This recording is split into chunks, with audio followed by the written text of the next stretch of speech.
আজকে আপনাদের মাঝে একটা বিষয় শেয়ার করব যে তো এখন বৃষ্টি হচ্ছে বা ঠান্ডা ওয়েদার অনেক ঠান্ডা বৃষ্টি হচ্ছে সকালও বৃষ্টি হয়েছে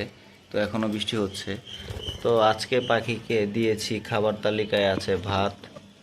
তারপর হচ্ছে সি মিক্স যেমন হচ্ছে ধান চীনা কাউন আর হচ্ছে সূর্যমুখীর বীজ আর হচ্ছে পানির সাথে দিয়েছি তুলসী পাতা তো ঠান্ডার জন্য তুলসী পাতার অনেক উপকারী তো এই দেখেন প্রত্যেকটাতে খাঁচাতেই তো দিয়ে দিয়েছি তুলসী পাতা তো তুলসী পাতা ওরা অনেক ভালো খাচ্ছে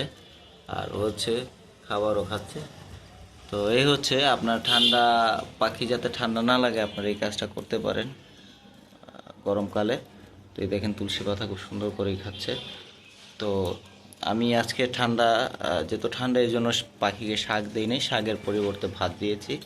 আর যেহেতু এই জোড়াগুলোতে বাচ্চা আছে আর আপনার পানির সাথে তুলসী পাতা দিচ্ছি আর তুলসী পাতাটা খেলে অবশ্যই ঠান্ডাটা লাগবে না তো সবাই ভিডিওটা কেমন লাগলো সবাই জানাবেন অবশ্যই আশা করি সবাই ভালো তো আমার এই চ্যানেলে নতুন নতুন পাখির ভিডিও পেতে আপনারা আমার চ্যানেলটা লাইভ কমেন্ট শেয়ার করুন অবশ্যই সাবস্ক্রাইব করবেন যাতে আমি নতুন নতুন ভিডিও দিতে আরও আগ্রহী হই তো ভালো থাকবেন সবাই আল্লাহ হাফিজ।